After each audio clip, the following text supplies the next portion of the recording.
He didn't see the scars. That was the problem with Dr. Mercer. He looked at Laura Bennett and saw incompetence wearing scrubs, a woman playing doctor without the degree that gave him the right.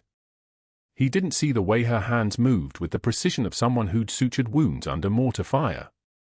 He didn't see the edges of a folded flag, worn soft from 3 years of carrying it in a locker that never held anything else of value. What happened next didn't just silence the room. It ended careers. Seattle General in Raleigh hums with fluorescent lights and antiseptic smell at 0600 hours. The ICU corridor stretches in both directions, a tunnel of machines breathing for people who can't breathe themselves. Laura Bennett moves through it like water finding cracks in stone, efficient, quiet, present. No wasted motion. No unnecessary words. Her navy scrubs are pressed sharp enough to cut, and her sneakers make no sound on the tile because she learned long ago that silence is its own form of respect. She carries a clipboard. She carries a stethoscope. She carries the weight of decisions she'll never speak aloud. Room 347 is dark except for the glow of monitors. Lieutenant John Castellano sleeps the medicated sleep of someone whose brain has decided survival depends on unconsciousness. His chart reads, combat injuries, 3 years post-incident, stable for discharge within 48 hours. The monitors paint his face in green and blue light. Oxygen sat 96. Heart rate steady at 68. The machines say he's healing. The body doesn't lie. Laura steps into the room and her breath catches, just for a second, just for the space where no one can see it. The tattoo on his forearm stops her cold.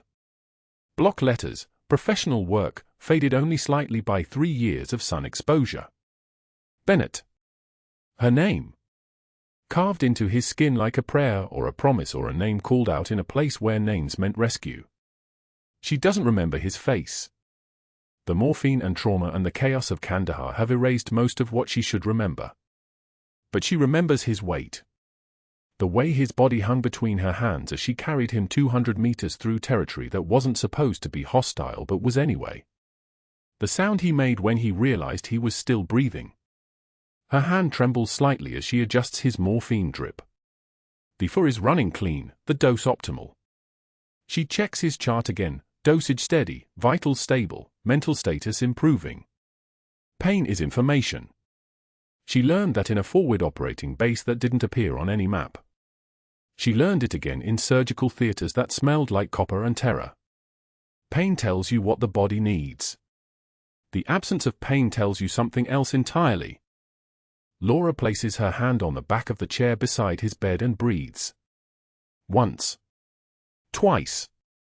The trembling stops because it has to. Because she has 47 other patients on this floor and 16 hours left in her shift and a new identity that doesn't include remembering names tattooed on forearms.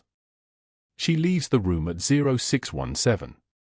She does not look back. The nurse's station sits at the hub of the ICU like the bridge of a ship. Banks of monitors show vital signs, oxygen saturations, heart rates. The staff moves in practice rhythm, checking charts, answering call lights, running medications, charting notes on computers that demand constant attention. Laura integrates into this flow with the ease of someone who has worked under worse conditions in worse places. She pulls up Castellano's chart on the digital system and reviews his medications, his fluid intake, his discharge timeline. Dr. Marcus Mercer arrives at 0645, and the air pressure changes. He stands at the entrance to the ICU wearing a white coat that costs more than most people's monthly rent. His silver hair is swept back with pomade that probably has a brand name Laura has never heard. His watch, Omega, probably, maybe $8,000, catches the fluorescent light. His presence is a blade. Not sharp in the way danger is sharp. Sharp in the way privilege is sharp, the way certainty cuts. He reviews charts with the attending physicians. He asks questions in a voice pitched low enough that only select people can hear his commentary. And he watches Laura. She feels it the way a rabbit feels a hawk circling. She doesn't look up. She doesn't acknowledge. She continues her work, checking for sites, assessing patient status, documenting observations with the precision of someone writing testimony. Her voice, when she speaks to patients, is steady. When she speaks to nursing staff, it's professional. When residents ask her opinion about a patient's trending vitals or medication response, she answers with specific numbers and clinical reasoning, her words carrying weight because weight has been earned through competence, not credentials. This is what Dr. Mercer sees, a woman commanding respect she hasn't purchased with diplomas. Attending physicians, men with MDs and years of prestige, are asking her for second opinions. A surgical resident is trusting her assessment of a post-operative patient's pain management. The charge nurse defers to her judgment on staffing decisions. None of them have asked to verify her credentials. None of them seem to care that she didn't climb the ladder they climbed. Dr. Mercer cares very much. At 08 for 7, he corners her near the medication dispensary. The room is small, fluorescent lit, lined with drawers containing controlled substances that could kill you if mishandled. His shadow fills the doorway. He carries himself like someone used to occupying space others must vacate. Nurse Bennett. His voice is smooth as oil on water. A word about your techniques. She turns from the Pyxis machine, where she's scanning barcodes to verify medication pools. Her hands are empty. Her expression is neutral. She's held worse conversations in worse conditions with people who had more authority to make the conversations hurt. Of course, Doctor. Her voice is low, deferential. Everything about her posture says, I understand you have credentials I don't have. I understand the hierarchy. I know my place. This is the mask. It sits on her face like a second skin because she's worn it for 3 years, and muscle memory is stronger than truth. I've noticed you seem to position yourself as a decision-maker on this unit. He leans against the counter with the casual confidence of someone who has never been questioned. Offering clinical input. Making suggestions about medication adjustments. It's admirable, really, but it does rather blur the lines of professional hierarchy. I'm only offering observations about patient status when asked, Doctor. Yes, but by whom are you asked? His smile is thin. And do you have the educational background to make those observations clinically valid? He pauses, letting the implication hang. I'm not questioning your work ethic. It's obvious you care. But there's caring, and then there's competence. They're not always the same thing, are they? She doesn't flinch. She doesn't blink. She doesn't feel the heat crawl up her neck or the tightness in her chest or any of the 1,000 small betrayals the body commits when threatened. She feels none of it because she learned a long time ago that feeling things is a luxury soldiers can't afford. I understand, Doctor. I hope you do. He straightens, adjusting his coat. Because I've been hearing some concerns from the medical staff. Whispers, really, about how some of your clinical suggestions have been, let's say, uncredited in patient outcomes. How certain attending physicians might be attributing diagnoses to your input rather than taking full responsibility themselves. It raises questions about scope of practice. About someone positioning themselves beyond their training level. He studies her face with the satisfaction of a man watching his words land. I'd hate to see your career jeopardized because of confusion about credentials. She meets his eyes. For just a moment, a fraction of a second, something else looks back at him. Something that has seen things that would make his comfortable world seem small and temporary. But then it's gone, and all he sees is a nurse in navy scrubs with her hands folded professionally and her voice maintained at a respectful pitch. Thank you for the feedback, Doctor. I'll be more careful about maintaining appropriate boundaries. I'm sure you will. He moves past her, and his cologne trails behind like a threat. We all have our roles to play. It's when people forget their roles that problems arise. She doesn't move until he's gone. The fluorescent light hums overhead, a sound like insects, a sound like the ventilators in the ICU, a sound like the helicopter rotors that carried her out of Kandahar 3 years ago with a corpse on one side and a man with her name tattooed on his arm on the other. She counts her breaths the way she learned to count them in places where steady breathing meant survival. 1, 2, 3, 4. Her hands unclench. her shoulders lower. The mask settles deeper. But that wasn't the worst part.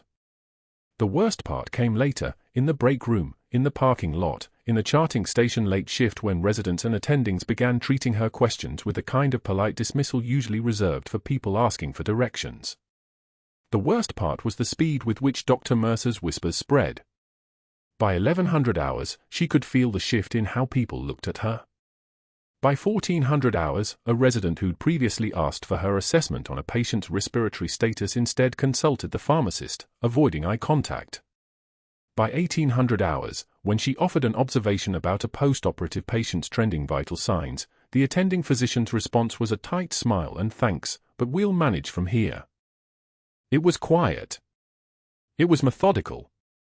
It was professional. It was exactly how institutional destruction worked when the destroyer wore a coat that cost $8,000 and had the weight of an MD behind his name.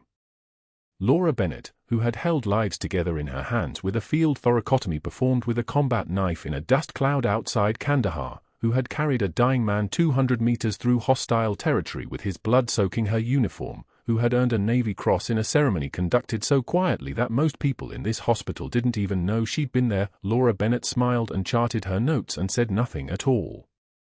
In room 347, Lieutenant John Castellano slept on, unaware that the woman whose name was written in his skin had just spent the day being systematically dismantled by a man who saw a threat in competence that couldn't be measured by credentials. The monitors beeped their steady rhythm. The morphine drip ran clean. And somewhere in the building, Dr. Marcus Mercer made another phone call, dropping another word, planting another seed of doubt about a nurse who had somehow forgotten to mention her real background when she applied for the position. What happened next would change everything. The grand rounds began at 0800 on a Wednesday, 8 residents in starched white coats trailing Dr. Marcus Mercer like disciples following a prophet. Seattle General's ICU ward hummed with the familiar rhythm of machines, ventilators wheezed, monitors beeped their steady reassurances, for pumps ticked off milliliters like mechanical heartbeats. Laura was checking a patient's dressing when Mercer's voice cut through the noise, sharp as surgical steel. "Let's examine Nurse Bennett's approach to care," he said, stopping at the bedside of a 62-year-old man recovering from sepsis. The residents gathered, pens poised over clipboards. Laura kept her eyes on the dressing, her hand steady. She had sutured wounds under mortar fire. She had carried dying men through 200 meters of hostile territory. This was noise. Mercer was noise. "Notice how she positions herself," Mercer continued, his voice carrying the practiced tone of someone accustomed to being obeyed. "As though she's the expert in the room. Classic Dunning-Kruger effect, incompetence so profound she can't recognize her own limitations." He smiled at the residents. One by one, they smirked in response, the way predators acknowledge dominance in a pack. A nurse who thinks she's a doctor is a dangerous thing. A liability to patient safety. Laura's jaw tightened. A single breath in through her nose. She turned the four bag slightly, checking the rate with the same precision she had once used to assess shrapnel wounds in field hospitals. One of the residents, a young man, eager to impress, laughed softly. Mercer's eyes gleamed. He was winning. The group moved on, but the damage was spreading like infection through healthy tissue.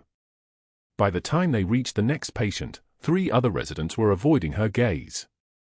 Laura had learned long ago that invisibility was its own kind of armor.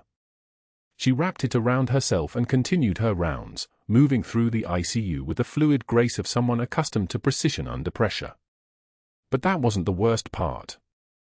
At 1,400 hours, the vending machine in the break room hummed its electric song.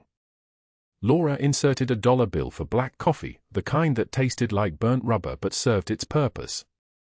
3 nurses stood nearby, Janet from day's shift, Marcus from nights, and Chen from the rotation team. They had eaten lunch with Laura 3 weeks ago. They had laughed at her jokes. They had asked her advice on difficult patients. The kind of camaraderie that made a hospital bearable. Mercer appeared in the doorway like a shadow gaining substance. "You know, I've been asking around about our confident little Florence Nightingale here," he said, his voice pitched to carry across the room. He wasn't looking at Laura. He was performing for the audience. Did she even finish nursing school? Someone should verify her credentials before she kills someone. He turned toward the nurses, his smile the kind that wolves wear. Maybe security should escort her out for everyone's safety. Just to be thorough. The fluorescent lights buzzed overhead, indifferent to human cruelty. Janet's eyes dropped to her phone. Marcus suddenly became very interested in a notice board on the wall. Chen's cheeks flushed red, the color of embarrassment, of someone witnessing humiliation and feeling powerless to stop it. Laura's coffee dispensed with a mechanical churn. She reached down and retrieved it. Her hands did not tremble. Her voice, when she spoke, was the voice of someone who had given orders in the dark while shells fell like rain. I've held more lives in my hands than you've held scalpels, Doctor. One tear escaped, not from fear, not from shame, but from the effort of restraint. She wiped it with the back of her hand without breaking eye contact. And I've never dropped one. The room went dead silent. Mercer's face reddened, a flush that started at his neck and climbed toward his hairline like rising floodwater. His jaw clenched. He had expected tears, expected retreat, expected the grateful apologies of someone caught out. Instead, he was standing in front of four nurses and a woman whose eyes held the kind of calm that comes from having already survived the worst the world could offer. "You're out of line," he said, his voice dropping to a dangerous register. "Way out of line." Laura took a sip of her coffee. It tasted like burnt rubber and something else, something like vindication, though she would never allow herself that luxury. She set the cup on the counter and returned to the ICU without another word, leaving the vending machine humming in her wake. By Friday, the whispers had metastasized. She had faked her credentials. She was stealing credit from real medical professionals. She positioned herself as an expert when she had no formal training. Two nurses who once sought her advice now scheduled their breaks at different times. An orderly who had asked her how to properly position a patient with a suspected spinal injury stopped asking questions altogether. The chief of medicine received a formal email from Mercer expressing concerns about patient safety and suggesting a comprehensive review of staffing competencies. The words were chosen carefully, nothing explicit, nothing actionable, but everything insinuating. Mercer had learned decades ago that you didn't need a gun to destroy someone. You just needed access to their reputation. Laura found herself isolated in plain sight, moving through Seattle General like a ghost in scrubs. In the supply closet on the third floor, surrounded by boxes of sterile gauze and bottles of saline solution, she pressed her hand against the cool metal wall. Her breathing was measured and controlled, the breath work she had learned in field medicine, the kind of breath you took when you had to keep functioning while everything around you screamed for panic. Her phone was in her pocket, locked away from prying eyes. On it was a direct line to naval intelligence. Her mission parameters were clear: monitor Castellano for any foreign contact, ensure no operational security breaches during his recovery. But staying invisible meant staying useful. Being useful meant staying in place. Being in place meant enduring Mercer's campaign against her reputation without fighting back. The folded flag from her fallen teammate was hidden in her locker, tucked beneath a pair of backup scrubs. She had carried it from Kandahar 3 years ago, a physical reminder that honor couldn't be faked and that some debts could never be repaid, only honored through relentless commitment to the mission. 1 week into Mercer's orchestrated campaign, Laura had been reassigned to the ICU overnight rotation, a move that coincided suspiciously with a personnel memo citing the need for staff flexibility. Mercer was systematic. He was building a case. He was laying groundwork with a kind of institutional precision that would make even a military strategist nod in grim appreciation. She emerged from the supply closet at 15:30 on day 12, her composure reassembled like a tactical vest. Her shift had 12 hours remaining. Castellano was in room 347, his vitals stable, his mind still drifting in the morphine haze that follows major trauma. She needed to check on him, partly because her mission required it, partly because old habits meant you never stopped checking on your people. But as she approached the ICU nurse's station, the ward doors burst open with a kind of urgency that made every alarm system in her body activate. A man collapsed 20 feet from room 347, Castellano's brother, chest not moving correctly, the angle all wrong. Tension pneumothorax. Air trapped in the pleural space, collapsing the lung. Every second cost oxygen. Dr. Mercer was first on scene, his face going pale. He called for a crash cart, his voice losing its usual confidence. His hands hesitated. For a moment, he was simply a man in over his head, watching another man die. Laura was beside the collapsed patient in 3 seconds. Her hands moved on their own, combat muscle memory that no amount of civilian disguise could erase. She assessed with the efficiency of someone who had learned triage under fire, airway, breathing, circulation. The breathing was the problem. She called for a 14-gauge needle, her voice carrying the authority of someone accustomed to being obeyed in moments when seconds determined who lived and who didn't. The attending physician appeared, watched her perform the needle decompression with the kind of precision that only comes from having done it hundreds of times under conditions far worse than a hospital ward. Angle perfect. Depth precise. The hiss of air escaping. Confirmation immediate. "Where did you train?" the attending asked, his eyes wide. Laura's face went blank. Her muscle memory had spoken louder than her cover story. Every person in the ICU was staring at her. Residents. Nurses. Techs. All of them watching a woman who had just saved a man's life with the kind of practiced efficiency that no standard nursing program produced. Mercer stood at the edge of the nurse's station, his phone already in his hand. He was dialing before the patient's oxygen saturation climbed back to 92%. His smile had returned, but now it was the smile of a man who had found the evidence he needed. The first board member answered on the second ring. The fluorescent lights in the ICU hallway buzzed like angry wasps at 4:06 p.m. Laura was checking the medication cart outside room for 12 when the sound came, not a scream, but something worse. A collapse. The wet slap of a body hitting tile. An elderly man lay crumpled near the visitor's waiting area, his face the color of old pennies. His breath came in short, desperate gasps. His wife knelt beside him, hands trembling, whispering his name over and over like a prayer. Dr. Mercer rounded the corner 3 seconds later. He saw the body. He stopped. His jaw tightened. For a full 2 seconds, an eternity in medicine, he simply stared, clinical mask slipping. His hands hung at his sides. Not moving. Not assessing. Not helping. Laura was already moving. She dropped beside the collapsed visitor, fingers finding the subclavian notch, feeling for the landmarks. Tension pneumothorax. She knew it immediately, the way his left lung had collapsed inward, the way his breathing fought against a pocket of pressurized air that had nowhere to escape. His oxygen saturation would be dropping. Blood pressure tanking. His heart was still beating, but only because it was stubborn. In 90 seconds, it would quit entirely. "Someone page respiratory," she said quietly. Not a request. A command. She was already moving toward the supply cart before anyone acknowledged her voice. A 14-gauge needle. She found it by touch, muscle memory from 17 years and 4 months of emergency medicine in places where there were no backup options, no second chances. Kandahar. Fallujah. Jolan District. Places where you learn to feel death's timeline the way a pianist feels rhythm. The needle slid through skin and muscle and pleura. The hiss of pressurized air escaping, that sound, that beautiful catastrophic hiss, meant she'd found the right spot. Second intercostal space, mid-clavicular line.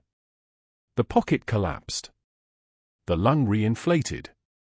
O2 saturation climbing. 72, 78. 84, 91. His breathing steadied. His wife stopped whimpering. The attending physician, Dr. Sarah Chen, who had been 2 floors down during the entire event, arrived just as Laura was stabilizing the 4 catheter. She took in the scene, the visitor breathing normally, the O2 monitor climbing, the steady hands of the woman in scrubs who had just pulled someone back from the edge. Dr. Chen's clinical eye locked onto Laura. Then onto the needle site. Then back to Laura's face. "Where did you train?" Not a casual question. The tone was precise, surgical. She had recognized something in that procedure that didn't belong in the skill set of a standard ICU nurse. That needle placement. That speed. That absolute certainty in a moment where certainty was supposed to collapse. Laura's hand stilled for exactly one breath. She had performed the same procedure in the dark. Under fire. With shrapnel falling like rain. But in this moment, in the fluorescent light of Seattle General, with an attending physician asking her origins, she understood that her muscle memory had just become her enemy. "Nursing certification covers emergency procedures," she said evenly. Her voice didn't waver. It never wavered. But she had just lied, and both of them knew it. Dr. Chen held her gaze a fraction longer, then turned to manage the visitor's ongoing care. The moment passed. The crisis ended.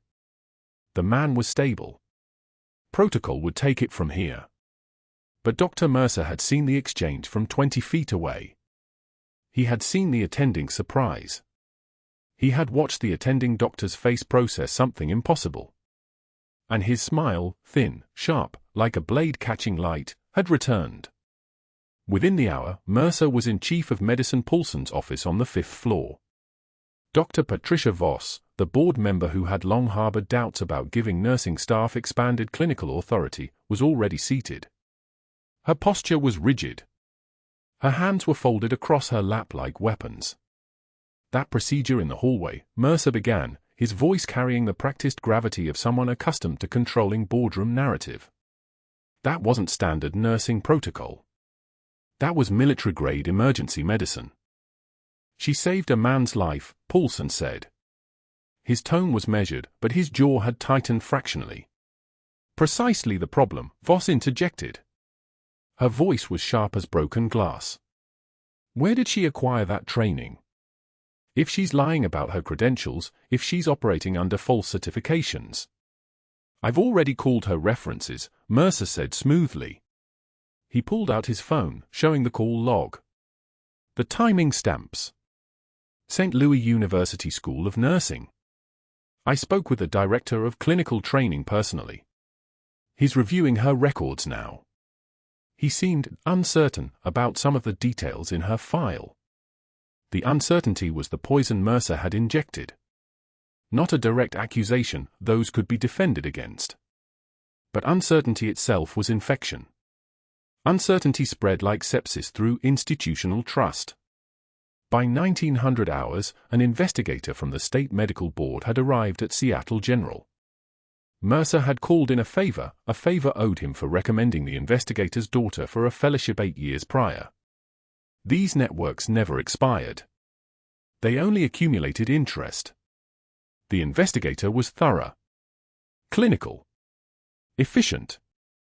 She interviewed 3 staff members, the charge nurse from the ICU, who mentioned that Laura sometimes used unusual terminology during emergencies, a resident who noted that Laura had once corrected his approach to airway management with suspicious specificity, and a surgical tech who casually mentioned that Laura's hand seemed steadier under pressure than most physicians' hands.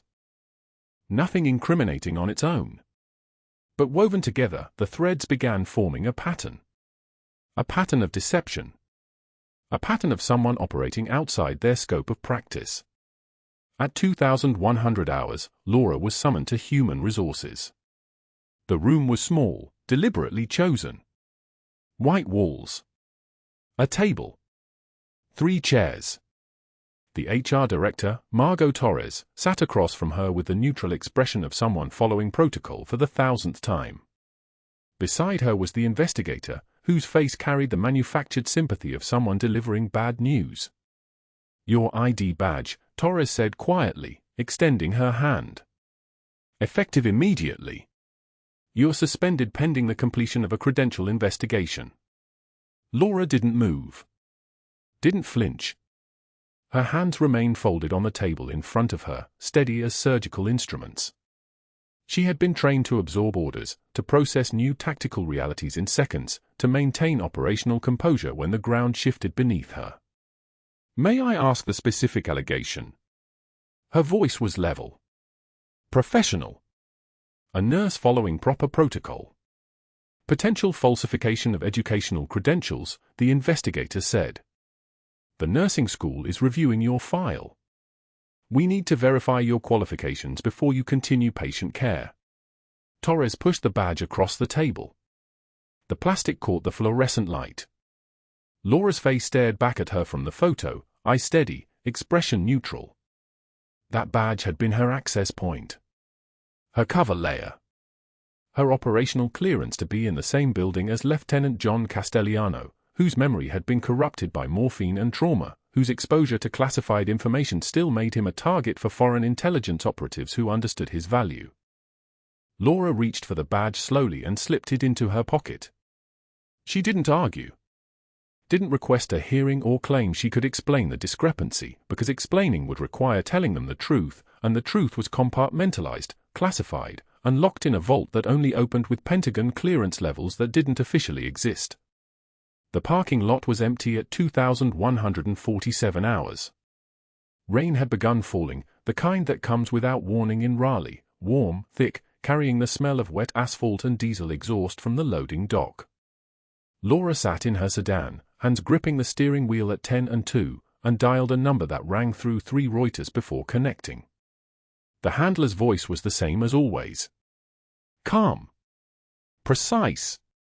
Without inflection. Status, he said. Compromised, Laura replied. My cover at Seattle General just collapsed. The attending physician recognized military medical training.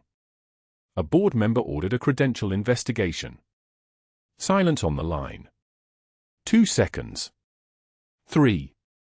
The duration of tactical reassessment. Castellano's protection parameters, the handler asked. 72 hours remaining on the threat window, Laura said. Intelligence suggested foreign contact attempts within the first 48 hours. Nothing so far. But his vulnerability remains active. Can you maintain distant surveillance without direct institutional access? Laura's eyes moved to the hospital, 47 meters away, its windows glowing like a ship's running lights against the rain. Castellano was on the 4th floor. Still morphine-hazed. Still unaware that the woman who had carried him through hostile territory in Kandahar had been sleeping in her apartment 5 blocks away for the past 3 months, monitoring every visitor log, every phone call, every contact attempt. Affirmative, she said. I can establish perimeter watch from the parking structure. Monitor ingress points. Observe visitor flow for anomalies. Do it, the handler said, and the line went silent. Laura killed the engine. The rain hammered against the windshield like Morse code, like static, like a countdown. Through the 5th floor windows, she could see movement. Mercer's office, probably. She could see him there, satisfied, victorious, already moving forward with his next strategic play while believing he had destroyed something dangerous. He had no idea what he had actually accomplished. He had no idea that by forcing her out, he had removed the only barrier between Castellano and the people who wanted to extract classified information from his memory by any means necessary. The rain continued. The city lights blurred and reformed. And somewhere inside the building, a lieutenant with a Navy Cross recipient's name tattooed across his forearm slept the medicated sleep of the wounded, unaware that his guardian had just been forced to become a ghost. The city lights blurred and reformed through the diner window. 3:15 in the morning. The fluorescent tubes hummed their tired song above a nearly empty room, one other customer at the counter, reading yesterday's newspaper, pretending not to notice the woman in scrubs with blood dried beneath her fingernails. Laura Bennett sat in the corner booth, the one that faced the door and the parking lot beyond. Cold coffee in front of her. She hadn't touched it in 20 minutes. The waitress, a woman with grey streaking her dark hair, had offered to refill it 3 times. Laura had declined each time with a slight shake of her head. Politeness. Habit. The muscle memory of someone trained to take up as little space as possible. Her reflection stared back at her from the window glass, not the captain who had carried 4 wounded Marines through 200 meters of Kandahar hell, but something smaller. Someone who had failed. The overhead lights caught the edge of her face and she looked away, studying the parking lot instead. 3 cars. A delivery truck at the far end. Rain that fell in sheets, hammering the asphalt like it was trying to break through to something underneath. Her phone buzzed on the table at 3:47. Unknown number. She knew what that meant. She knew what the message would be before reading it. Castellano's vitals. Spiking. Night nurse reporting to whoever had authorized her to remain on the periphery, watching from the dark. The mission wasn't over. It was just shattered, broken into pieces she was supposed to pick up while under suspension, without access, with her badge locked in the chief of medicine's office like evidence at a crime scene. Laura set the phone face down and didn't pick it up again. The waitress came by, refilled the coffee anyway, left the pot on the table. Rough shift? Not a real question. The kind people asked when they saw someone who looked like they'd been through something the ordinary world didn't have language for. Something like that, Laura said. Her voice came out rougher than she intended. She cleared it. Thank you. By 3:52, she was standing outside Seattle General. The staff entrance code still worked. That was the failure speaking, they hadn't revoked it yet, which meant they didn't know she'd memorized it the first week, the way she memorized everything. Exits. Alarm systems. Which nurses worked which shifts? Which doctor had the morphine keys? Operational security was reflex now, embedded in the spine. The ICU corridor was dimmer at this hour, the morning shift not yet arrived to flood it with fluorescent daylight. Code blue alarm screamed from room 347. Her feet moved without the decision to move. Muscle memory.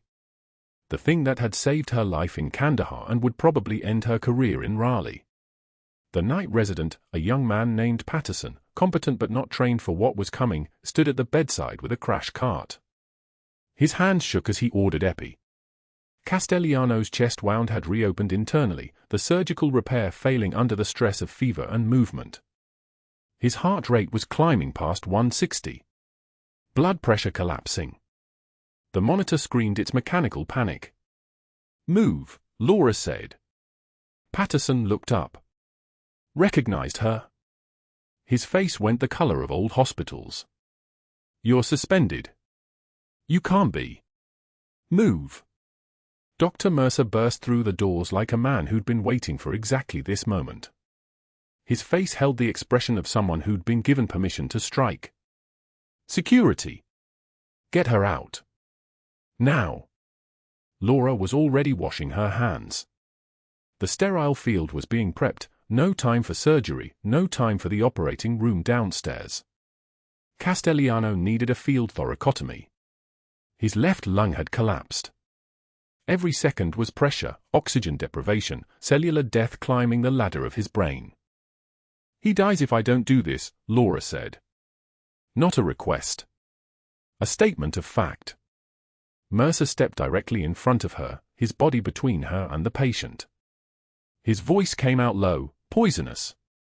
You're not even supposed to be here. You practice medicine without a license. You assaulted me. I will have you arrested.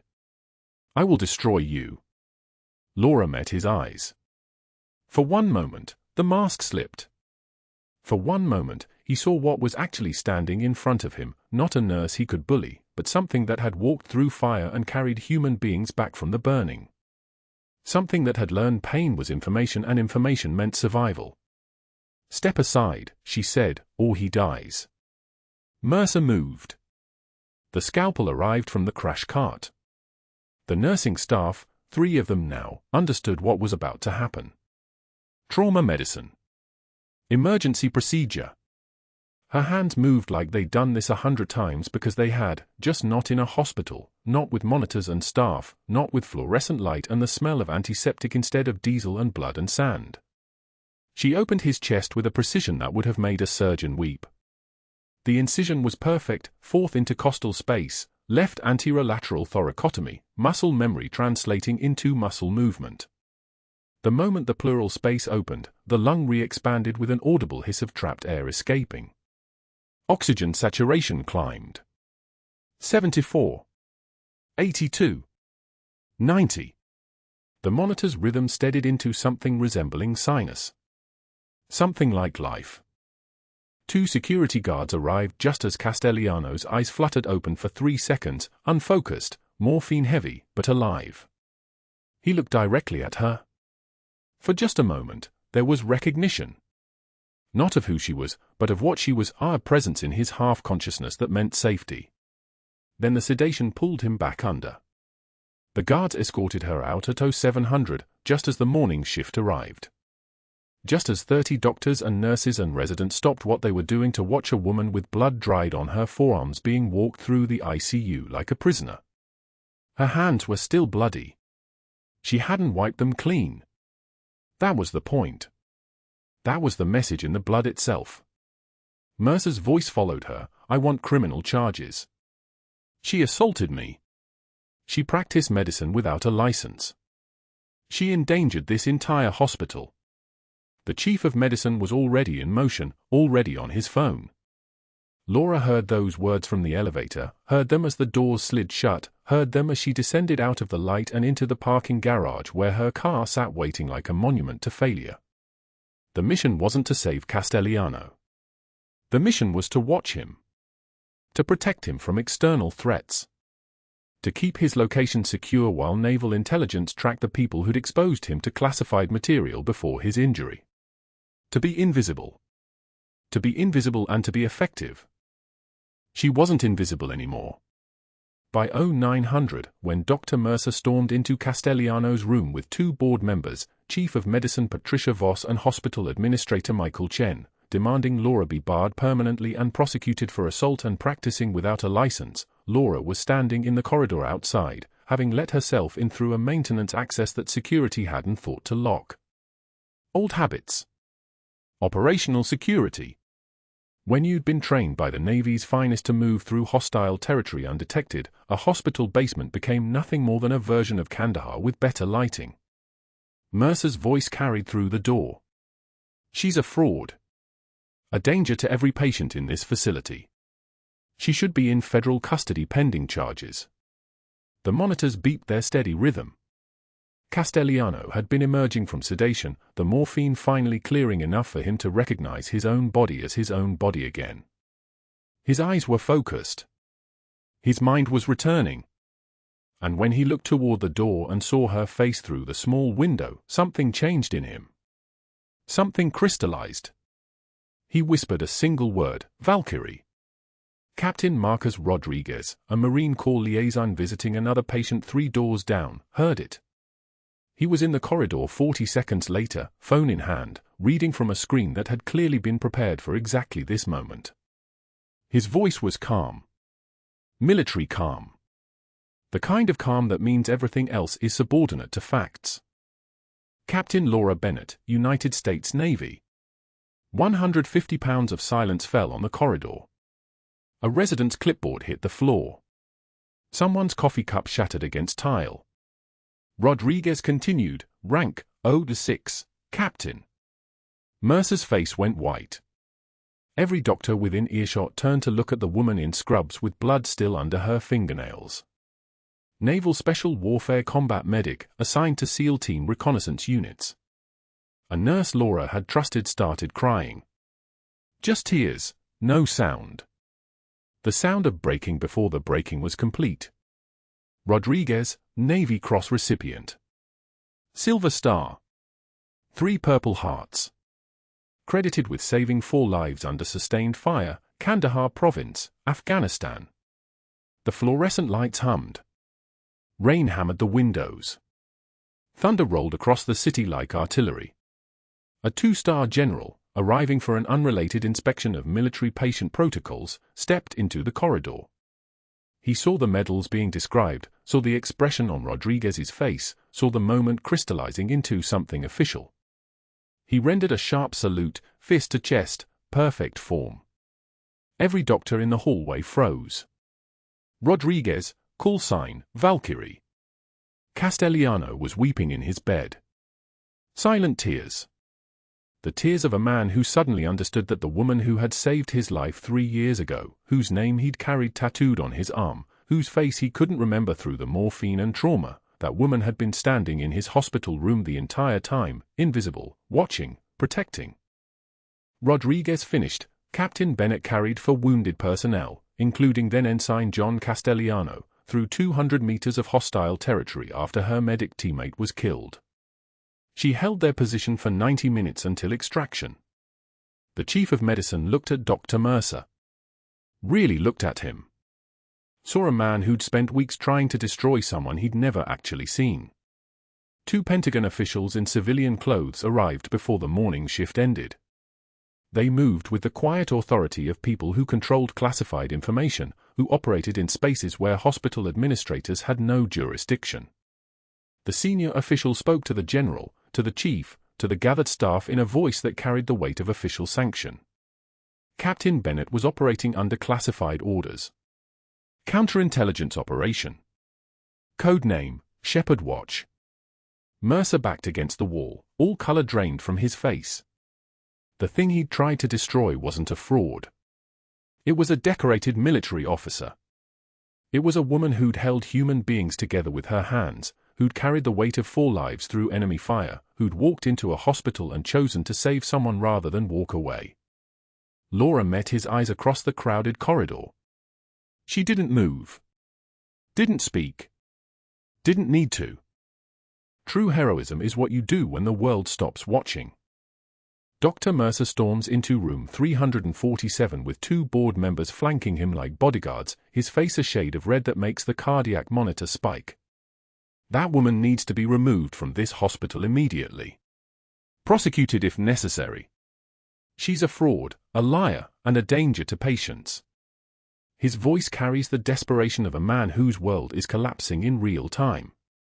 The board members exchange glances, Voss and Chen, both wearing expressions that suggest they've already made their decision. Mercer keeps talking because talking is all he has left. Her credentials are fabricated. I have documentation. I have, but then Lieutenant Castellano's eyes open. The morphine fog that's clouded his consciousness for weeks seems to lift in a single moment. His gaze finds the hallway. Finds her.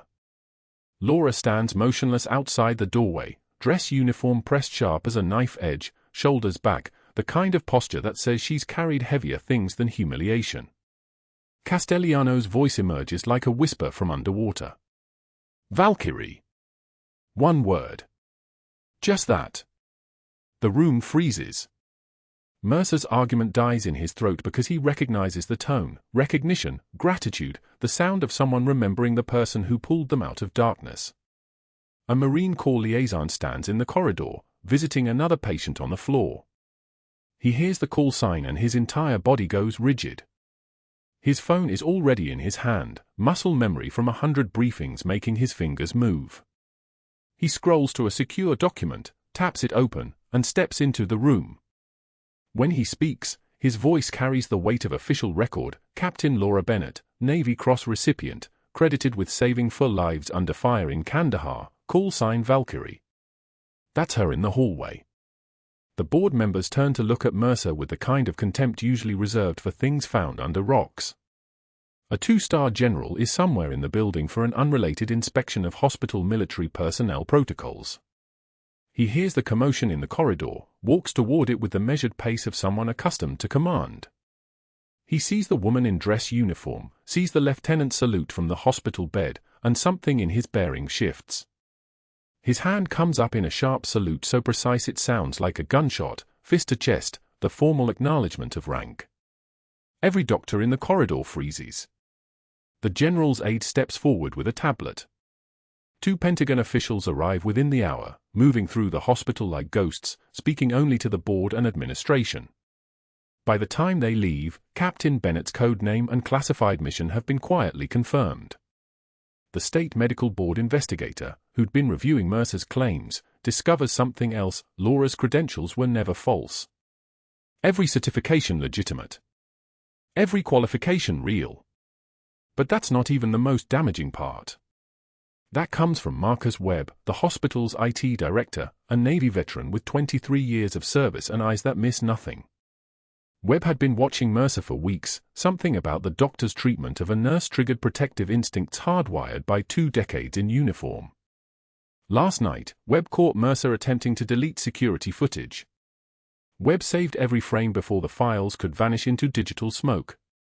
The footage plays on a laptop in the chief's office, Mercer's voice at the vending machine saying maybe security should escort her out for everyone's safety. The timestamp reads 14:23 hours. Then footage from grand rounds, Mercer physically blocking Laura from treating a patient, his arm extended like a gate, his voice loud enough to echo, "Get her out." The security footage from the emergency, the one that matters most, Mercer grabbing Laura's shoulder, her not pulling away, him screaming orders while Castellano's heart flatlines and a Navy nurse, a captain, though no one knew it then, performs what should have been impossible medicine with a combat knife and pure will. The board members watch this footage without speaking.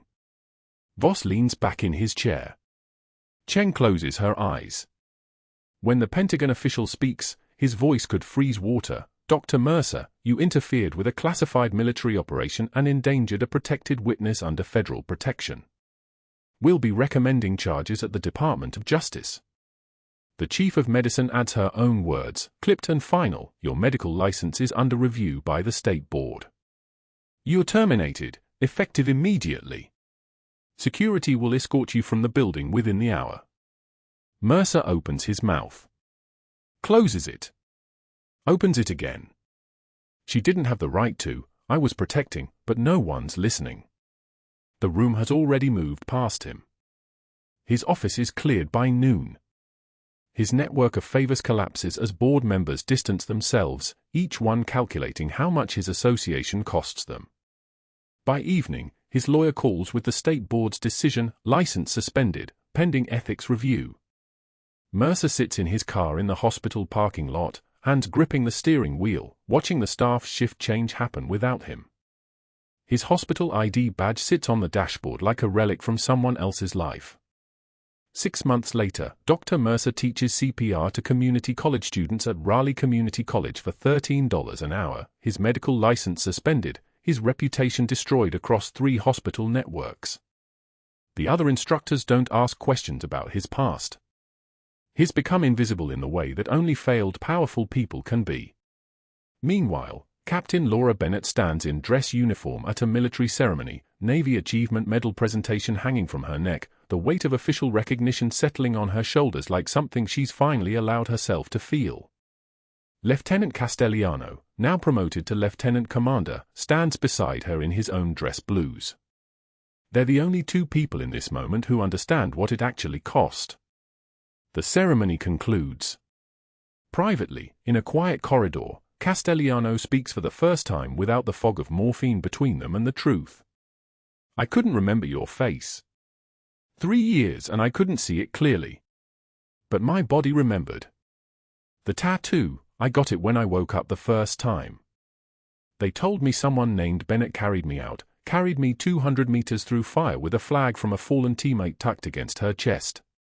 I needed to remember. So I put your name on my arm where I could see it every day." Laura reaches into her uniform pocket with steady hands. The folded flag from Kandahar emerges, the one from her teammate, the one she's carried for 3 years like a prayer in cloth. She presses it into Castellano's hands. The fabric is worn soft from handling, creased from 3 years of being carried in pockets and against ribs and through missions that required more than courage. Your turn to carry it forward. He'd want someone who understands what it cost. Castellano accepts it, holds it with both hands like it might dissolve, like reverence matters in this moment. It does. His salute is perfect. Laura returns it, then turns to walk back into the building, back into Seattle General, where she's been appointed Director of Emergency Medical Services, the board's desperate attempt to restore institutional credibility. She passes the vending machine where Mercer humiliated her 6 months ago. A young resident approaches nervously, still seeing the timid nurse instead of the captain.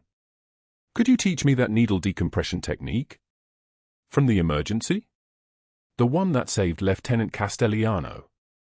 Laura nods. In the ICU, she pauses at room 347, now occupied by a different patient, a different mission. Marcus Webb, the IT director who saved her career by saving the footage, waves from the nurse's station. There's respect in that wave. There's understanding. In a staff meeting with new hires, Laura stands before them, shoulders back, her voice carrying the tone of someone who's learned what matters and what doesn't. True heroism is what you do when the world stops watching. Remember that when the fluorescent lights are buzzing and no one's paying attention. When the cameras aren't rolling and the board isn't watching. That's when it counts. That's when you find out who you actually are. Her hands, steady, scarred, certain, check a patient chart as morning light fills the corridor, and in that moment, everyone finally understands they've never been in the presence of just a nurse. They've been working alongside a legend the entire time. If this story resonated with you, subscribe to our channel for more incredible tales of hidden strength and quiet heroes. Like this video if you believe the most powerful people are often the ones nobody's paying attention to. And comment below, what would you have done in Captain Bennett's position? Would you have kept your identity hidden to complete the mission, or revealed yourself sooner? Let's talk about it.